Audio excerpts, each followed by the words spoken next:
Janelle Monae is frequently referred to as one of the greatest artists of our generation.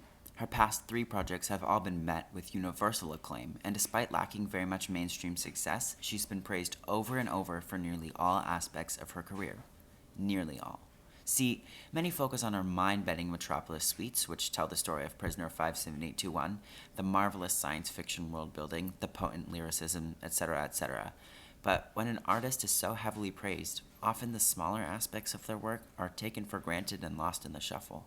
Which brings me to my topic for today, Janelle Monae's transitions. Today I'll be going over one transition from each of Monae's three albums, and why I personally think they're fantastic.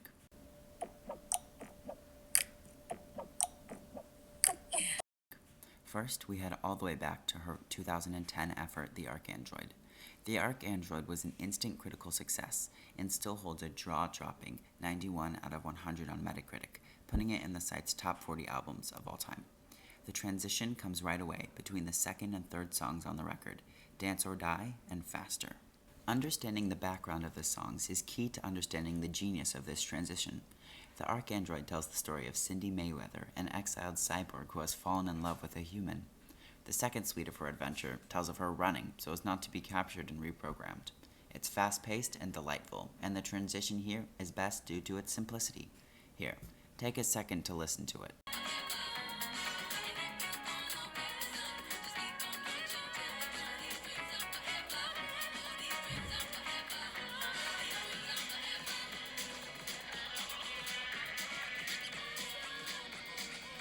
Did you hear it? Right in the middle of the word dreams, Dance or Die ends and Faster begins. One song just flows into the next.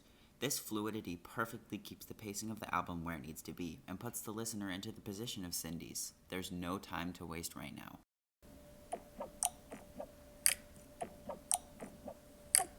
The next fantastic transition comes from 2013's The Electric Lady. The Electric Lady continues to follow the story of Cindy in a bolder and more accessible way. It has more jazz, more funk, more soul, and just more in general. The best transition here is one of my favorite music moments ever, and takes place in between the third and fourth songs on the record, Queen and the title track, The Electric Lady. Towards the end of Queen, Janelle breaks into an expertly penned 60-second rap verse detailing injustice and equality. It's accompanied by jazzy guitar riffs and hard-hitting snares, and is one of the most powerful moments in an already very powerful discography. Similar to the ArchAndroid, the song wastes no time bleeding into the next track. As the choir in the background swells, the track closes with a simple snare downbeat, and the Electric Lady is off on its way, upping that jazzy and funky ante with some rocking guitars and shimmering waves of synths. Here, I'll show you what I mean.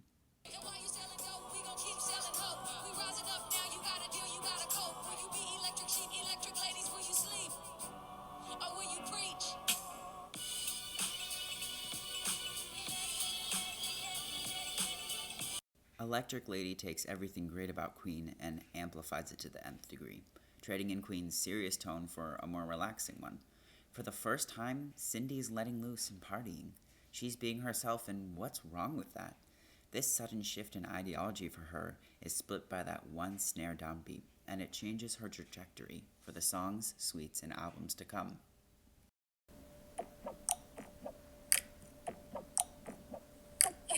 Dirty Computer is often thought of as the record where Janelle really comes into her own.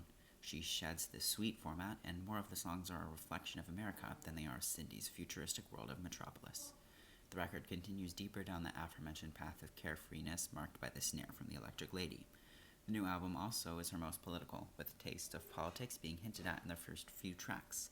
However, the transition from the end of the fifth track, Screwed, to the sixth one, Django Jane, marks a turning point of overt politicalness. What used to be just Cindy's problems in Metropolis are now ours in America. Dirty Computer does the reverse of Electric Lady when it comes to its tone, as it transitions from a playful one to a more serious one. Themes from Screwed play into Django Jane and echo throughout the song, slowed and reverbed, and the songs kind of mesh together like in the ArchAndroid. Give it a listen for yourself. You got a whole text trying to tell me how to feel. For real.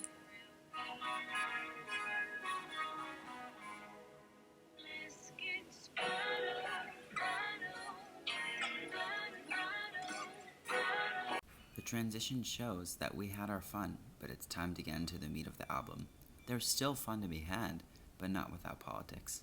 So the subject matter becomes more potent. Homophobia, racism, sexism, self-worth, they all come to play later, and this transition marks that.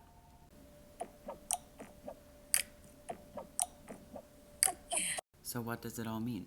Well, to identify this, we must first identify the similarities and differences between all of the transitions to come to a broader conclusion. For one, each transition takes place in the opening few tracks and marks a turning point in the record, and/or establishes something that the listener needs to know to get the most out of the experience. The Arcandroid's transition sets the stage for the fast pace of the albums to come, save for a few lengthy songs. The Electric Lady's transition marks a change into carefreeness and lightheartedness, and Dirty Computers marks the political path that Janelle's music is taking. Not every song fulfills the stage that the transition set, but not all of them need to. In fact, if all of them did exactly what was expected based on these transitions, the album would be pretty dull, which is the exact opposite of Monae's goal. Janelle Monae's current trilogy offers a wide variety of genres and fantastically conceived concepts that, if you couldn't tell already, I absolutely adore.